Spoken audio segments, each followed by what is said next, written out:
In fact, the descendants of slaves today are far better off and have a far higher quality of life than if their ancestors had never left West Africa. The richest black diaspora in the world are African Americans. Then they're followed by black Canadians and black Brits. You know, the Caribbean nations have incomes which are 10 times higher than those in West Africa. Their life expectancy is 10 to 15 years longer. You know, Iman, you're not a victim of slavery. You made actually quite a nice life out of talking about slavery, and you wouldn't be here on national TV discussing this were you not a descendant of a slave.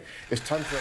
It appears after the King's visit to Australia, everyone has come out of the woodwork begging for scraps from the British table.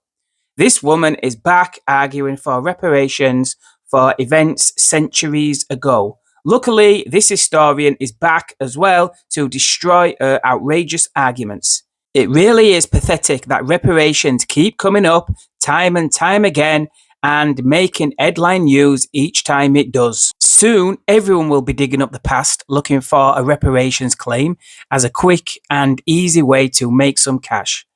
We already have entire countries doing it. He brilliantly said black people in Western countries are the richest black people in the world. She argues they have had their identity and language stolen, and her surname was given to her ancestors by their slave masters. It's unbelievable she thinks that makes her a victim 400 years on, when in reality it privileges her. She can always change her name to an African one and learn an ancient African language if all this bothers her so much. It's like saying English people are still victims of the Norman conquest because they invaded and changed the English Anglo-Saxon culture and language. It's also incredibly insulting to black Americans. They've been in America for centuries and have forged their own unique American identity and culture. He's fed up by this point, and you can hear it in his voice. He's had enough, and he tells her to stop playing the victim because she is not a victim. But probably the best bit in the whole debate is when he rightly tells her that none of this is actually about slavery, because if it was, people like her would be campaigning against the millions of slaves alive today, including millions of slaves currently in Africa.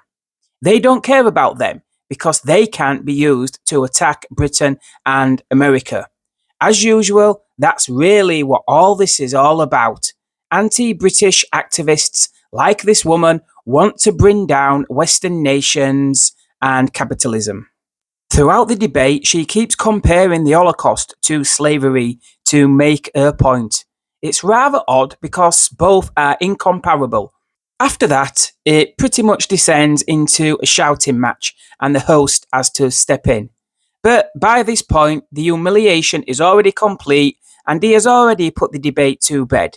See for yourself. Well, firstly, I think that there needs to be an apology, first and foremost, and then, of course, reparations. Let's just be clear. Britain transported 3.3 million people, or Africans rather, across the transatlantic. They were one of the leading slave trading countries in the world, alongside Portugal. In fact, the two together accounted for 70% of the Africans that were transported to the Americas. And, of course, Britain transitioned to the political, economical and cultural domination of people. So they colonized 22 countries in Africa over 173 years. They also colonized 15 countries or over 15 countries in the Caribbean during the mid-17th and 20th century. And of course, we cannot forget about the fact that slavery improved, or rather vastly improved the UK economy. And that is, hold on a second, and that is due to the amount of people that were employed in that sector. And that's a vast amount of people. We're talking the shipbuilders, the sailors, the bankers, the financiers, the food suppliers, the gun suppliers, the UK factory workers. We also have the landowners, the slave owners, the business owners, and then we cannot forget about the Industrial Revolution and how slavery connected to that. Britain doesn't owe a single penny or an apology. We've apologised in 1840. Prince Albert made an abject apology at the time. That's been done and dusted. We've spent a sum equivalent to 2% of our GDP enforcing an end to the slave trade. we spent £20 million, a sum equivalent to £20 billion today, 43% of our entire budget, freeing the slaves in 1833. This is quite simply an avaricious cash grab by the Commonwealth countries, who are largely middle-income countries. Look, it goes without saying, slavery was horrific. The horrors that were endured by the slaves, certainly if they were alive today, they would deserve reparations. And if we had this discussion 200 years ago, I would be in favour of reparations. But the reality is there are no victims of British Empire slavery alive today. And reparations are fundamentally a matter of tort law, that's T-O-R-T law, which is to put the victim back into the position they were in before the harm was caused. And there aren't any. In fact, the descendants of slaves today are far better off and have a far higher quality of life than if their ancestors had never left West Africa. The richest black diaspora in the world are African Americans, then they're followed by black Canadians and black Brits. You know, the Caribbean nations have incomes which are 10 times higher than those in West Africa. Their life expectancy is 10 to 15 years longer. You know, Iman, you're not a victim of slavery. You made actually quite a nice life out of talking about slavery, and you wouldn't be here on national TV discussing this were you not a descendant of a slave. It's time for us to move on from that. This is 6 generations ago. In two generations ago, my family were deported to slave labour camps in Russia, in Siberia and Kazakhstan from Poland. My family were tortured and murdered. My grandfather's brother was murdered in the Katyn massacre by the Russians as well. I don't feel like I'm a victim. I'm not claiming for compensation. That's within my 2 generations, let alone 6 or 7 generations. Well, you said that, firstly, let's just be clear, reparations, let's just be clear on that. So Germany actually gave reparations to the victims and the heirs of the Holocaust, right? So clearly, it's possible for reparations to be given to those that aren't currently alive. That is a fact. If Germany can do it, British can do it. If the British haven't, it's because they don't want to. One generation Secondly, later. allow me to finish, please. Secondly, when we talk about Africans benefiting, for example, which is ultimately what you're trying to say, and therefore we're better off because we have a lot of money and etc. Whether we are in America or here, we are better off than Africa. And I find that incredibly annoying because we forget the fact that black people lost a lot of things. First and foremost, their names, Rafe. There are millions of black people around the world, including in this country, that are walking around with the slave owner last names, including myself, 400 years later. So you want to talk about generations? My name is Aiton. That is a slave owner name. So I am a victim of that 400 years later. Our language was taken and our culture was taken. So therefore, our identity really means a lot. And that actually helps and connects to self-esteem and pride, which we are lacking in. So in terms of identity, yes, there is a heavy burden to pay in that regard when we talk about reparations. Secondly, you said about, tort law. We've already spoken about the fact that reparations can be done. And I just want to make something clear. Most people have no clue that in 2023, the best way to make money on Amazon is not with physical products. Black people in this country have contributed a lot from the Windrush and the fact that we have been colonised, enslaved, and the fact that we are still here thriving as a result, doesn't negate the bad. And this is the issue that I have, that you have no balance. Stop being a victim. You know, this is one of the worst things ever. You know, when Muhammad Ali went to Zaire in 1972 to fight the rumble in the jungle against George Foreman, you know, Muhammad Ali, a great black civil rights activist, he was asked by a reporter, what do you think of Africa? He said, I'm just glad my granddaddy got on that boat. Yeah, and why did he? Why do you say that? But Bayard Rustin, who was the great civil rights campaigner who got the Presidential Medal of Freedom posthumously from Barack Obama, great friend of Martin Luther King, he said, if my great-granddaddy picked cotton for 50 years, he may deserve some money. I didn't pick any cotton. Nobody owes me anything. Why should British taxpayers pay reparations when out of a population of millions, there were only a few thousand slave owners? The lives of the majority of people alive today, they descend from people whose lives were ones of abject poverty akin to serfdom. You know, there are over 10 million foreign-born people living in this country. Why should they pay reparations to people living in the Caribbean when they've got nothing to do with it? Because we did. Then again, why should people from Jamaica and Trinidad living here pay reparations They to people did in already. Barbados. They did not. They did. Absolute nonsense Reparations. and rubbish. Hold on a second. I'm sorry, this is nonsense. So let me interject. So first and foremost, I just want to add one more point, which is really annoying when you talk about the benefits of slavery in regards to African people.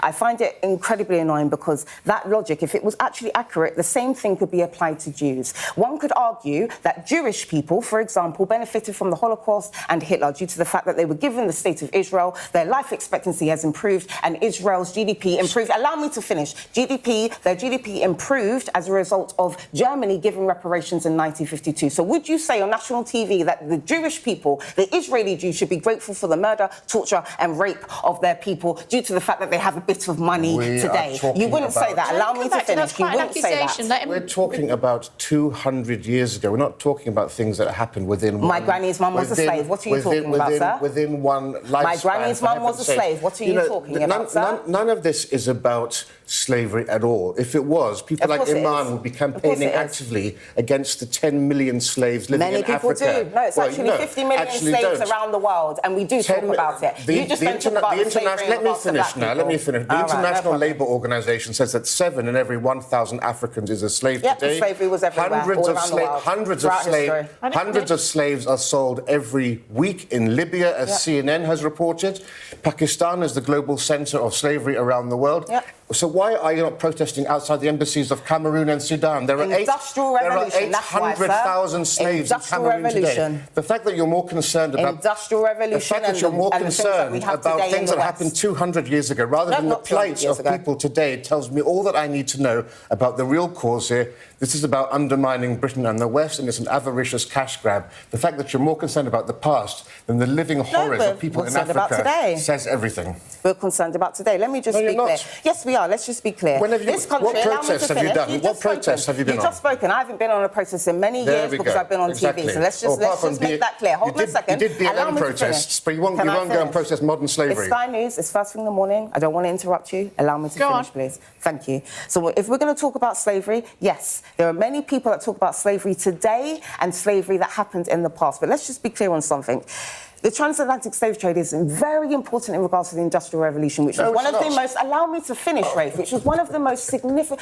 In fact, it was the most significant period of time in terms of human development. And the Industrial Revolution came from cotton, the same cotton that was picked from slaves. Let's just be clear on something. OK, so saying rubbish, let me finish my point. Why did Germany industrialise? Germany wasn't involved in the slave trade. Am I allowed to finish my point? Well, you're talking nonsense. Right, so then let me finish my point and you can retort. First and foremost, the textile industry was the driving force of the Industrial Revolution. The main textile was cotton, the same cotton that was picked from the slaves in America, the same cotton that led to the cheaper clothes that we could wear back in that time, the same cotton that led to Manchester, for example, being known as cotton monopolists. As in, the reason why they were given that nickname is because they went from 0 cotton mills to 108 cotton mills in 1853 due to the fact that there was such a large demand in cotton, the same cotton that was picked by the slaves. And let me just be clear. Americans, or rather, English people sold 3 million slaves to the Americans. That's each slave costs around 23k. So that's equivalent of 69 billion. 69 billion in terms of profit. Allow me to finish. In terms of the slaves that were sold to the Americans, those slaves picked the cotton. That cotton was sold back to the cotton mills. Those 108 cotton mills in Manchester, and then we had cheap clothes and profit as a result. Okay. So Britain benefited from slaves, and Britain you started, so Rafe, you must finish. This is sixth form debating stuff here. Oh, really? You don't like the facts, that's why. If slavery fueled the Industrial Revolution, then you would have expected... It did, I've just given you the facts. You would have expected Portugal and Spain to become the great economic powerhouses. No, we were the leaders. In fact, they became economic backwaters. They were after us. All right, Germany wasn't involved in the slave trade. They were able to industrialise. The fact is, sugar was the most important commodity for the slave trade for Britain. No, it wasn't. Cotton was. That was 3.5% of GDP. Sugar gave us 3% of capital growth formation. Yep. That was a sum equivalent to what barley and hops gave us. Cotton gave us more. No one says that beer fueled the Industrial Revolution. Cotton gave us more, Rafe. The simple fact is here, there is no economist around who seriously argues that the Industrial Revolution was caused by... Textile industry, cotton. Fact. For heaven's sake, that happened afterwards. Fact. The British Empire... You're talking about the Industrial Revolution. You're talking about the Industrial Revolution. You're talking about the things that were really important in terms of the Industrial Revolution. And I'm saying that cotton was the most important because it was the driving force in terms of the textile industry, and it also led to inventions such as the spinning jenny, the cotton gin, and the power loom, which are the inventions of the Industrial Revolution. All to do with cotton. Slavery made a few slave-owning families hugely rich, and you see their great stately ship homes. owners, bank owners. You see their great houses around the country. But in terms of the national GDP, in terms of Britain's wealth, it improved by 3.5%. No, increased by 3.5%. Next time you two are on, I'm going to have to use the mute mic. I know. You with this debate, with just this one. We'll have it again. Just we'll this have it one. again. But everything else is less. But this one, this is a heated one.